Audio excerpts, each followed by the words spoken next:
नमस्कार, आदाब, सलाम।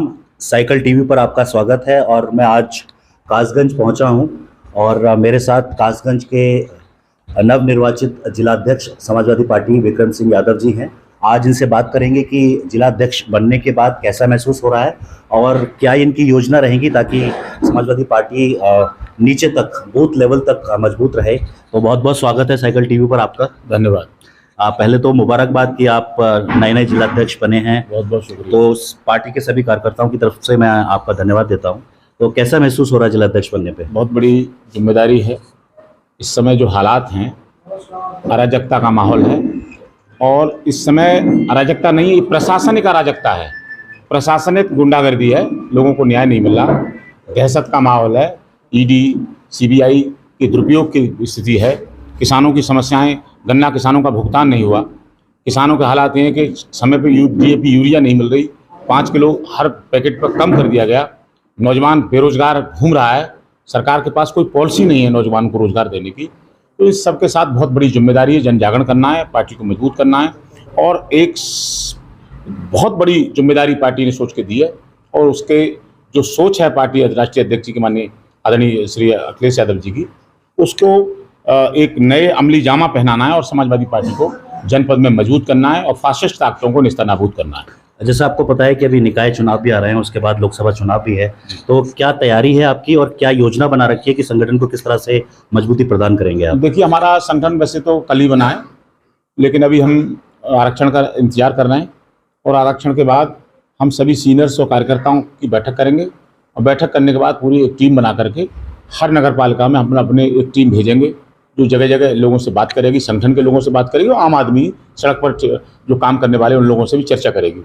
उसके बाद जो निष्कर्ष उसका रिपोर्ट आएगी वो अलग अलग जाएंगे, एक टीम नहीं जाएगी, वो कई लोग जाएंगे और उनकी कॉमन अलग अलग रिपोर्ट लेने के बाद, एक कॉमन निष्कर्ष निकालने के बाद, जो हमारे सीनियर लीडर हैं, आदरणीय देवेंद्र सिंह जी हैं, मंत्री जी हैं, सोलंकी साहब हैं और पार्टी हाईकमान के नेतृत्व के आधार पर भी हफीज गांधी साहब आप भी हैं, तो ये सारे लोगों के साथ चर्चा होगी बैठ करके और फिर वहाँ के समीकरण के आधार पर जो अन्य दलों से कौन कौन किस किस प्रकृति समाज का व्यक्ति है, उसका किस तरह हमें ये मुकाबला करना है, उसके हिसाब से रणनीति बना करके और इस नगर पंचायत चुनाव में हम लोग आगे बढ़ेंगे और मुझे लग रहा है कि समाजवादी पार्टी सारी 10 में से 10 सीट जीतेगी। जैसे लोकसभा चुनाव भी आ रहा है तो उसकी क्या तैयारी है आपकी?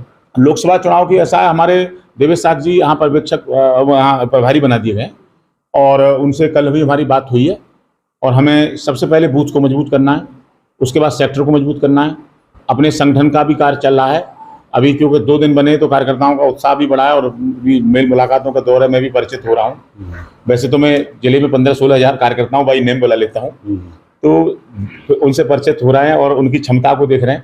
जो पुराने पदाधिकारी उनको भी आकलन कर रहे हैं कि उनका काम कैसा है और कैसे वो है, एक समायोजन से मिला करके बहुत तालमेल से सीनियर लोगों से बातचीत करके सबकी सहमति से एक बढ़िया संगठन बनाएंगे। कोई भी पार्टी बगैर बूथ की मजबूती के सफल नहीं हो सकती है, तो बूथ लेवल पर मजबूती के लिए क्या आपकी प्लानिंग रहेगी और क्या सोचा है आपने? देखिए, मैं बूथ का ही तो विशेषज्ञ हूँ।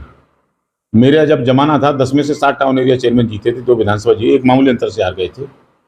बूथ और सेक्टर मैं संगठन से ज़्यादा मैं सेक्टर की मीटिंग और बूथ की मीटिंग बहुत लेता हूँ। मैं ज़मीनी सर्वे और सबसे बड़ा काम मेरा जो है, जैसे सविता समाज है, कोली समाज है, खटीक समाज है, विश्वकर्मा समाज है, बंजारा समाज है, बघेल समाज है, पाल समाज है, वाल्मीकि समाज है, दिवाकर समाज है, लोधी समाज है, बघेल समाज है और शाक्त समाज है, इस सब लोगों के बहुत बड़ा कॉम्बिनेशन हम लगातार प्रोडक्शन बनाएंगे और अच्छे अच्छे नौजवानों को पार्टी में मौका देंगे, बड़ी जिम्मेदारी देंगे और उनको काम करने का मौका देंगे और समाजवादी पार्टी को एक सर्व समाज की पार्टी बनाएंगे, सर्व स्वीकार पार्टी बनाएंगे और नौजवानों की हम जब बेरोजगारी के खिलाफ संघर्ष करेंगे, नौजवानों के मुद्दे उठाएंगे, तो निश्चित रूप से जब जनता के मुद्दे उठाएंगे तो जनता अपना भला बुरा भी समझती है और वो हमारे साथ जुड़ेगी और हम पार्टी को बहुत लंबी ऊंचाई पे लेके जाएंगे। अभी आपने बहुत समाजों का नाम लिया और कहा कि सर्व समाज की पार्टियां बनाएंगे, तो आपका एक दायित्व है कि आगे जाके आप जिला कमेटी बनाएंगे, तो क्या ये समाजों का जो समीकरण है आपकी जिला कमेटी में भी दिखेगा? आपको समाजवादी पार्टी गुलदस्ते की तरह दिखाई देगी। मैं कुछ नहीं हूँ, आई एम नथिंग। ये जो बैठे हैं ये सब मेरी जान है, ये मेरी ताकत है और सभी समाज के लोगों को प्रतिनिधित्व मिलेगा और मैं खुद सड़क पर उतर के संघर्ष करने वाला आदमी हूँ। मैं आपको 2-3 दिन और दिखाई दे रहा हूँ क्योंकि अब जो सारा जिला आ रहा है तो मुझे मिलना पड़ रहा है। जी लेकिन मैं सड़क पर और जमीन पर एक बूथ डेली करूंगा, मैं आपको वादा कर रहा हूँ। एक बूथ पर मैं खुद काम करूंगा और बहुत जल्दी, क्योंकि हमारी 5 जून की बूथ कमेटियां कंप्लीट हो जाएंगी, लेकिन मैं 5 जून का इंतजार नहीं करूंगा। मुझे अप्रैल में सारा काम खत्म करना है, मई में अपनी मीटिंगें शुरू करनी है। और मैं आपको बताना चाहता हूं कि जब मैं समाजवादी पार्टी का पिछली बार अध्यक्ष बना था, बीएसपी की 3 सीट थी, बीएसपी को मैंने पूरी तरह समाप्त कर दिया था। और मैं वादा करता हूं आपके साथ, अगर कार्यकर्ताओं का बहुत प्यारा सहयोग रहा तो भाजपा को इस जिले से नेस्तनाबूद कर दूंगा, समाजवादी पार्टी का झंडा फहराएगा, ये वादा मैं आपको। तो ये थे हमारे साथ नवनियुक्त समाजवादी पार्टी के जिला अध्यक्ष विक्रम सिंह यादव जी। और जैसे आपने इनकी प्लानिंग और योजनाओं के बारे में सुना, साइकिल टीवी पर इसी तरह की समाजवादी पार्टी की खबरें और जनता से जुड़ी हुई खबरें हम आपके बीच लाते रहेंगे।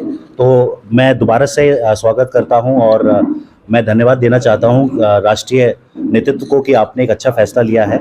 और जैसा कि अध्यक्ष जी ने बताया कि जो ये कमेटी बनाएंगे, जिला कमेटी, उसमें सभी समाजों का प्रतिनिधित्व होगा। और ये बहुत अच्छी बात है, क्योंकि जब तक हम सभी समाजों को साथ लेके नहीं चलेंगे तब तक पार्टी मजबूत नहीं हो सकती। तो देखते रहिए साइकिल टीवी, हम वक्त वक्त पर जन सरोकारों से जुड़ी हुई खबरें आप तक लाते रहेंगे।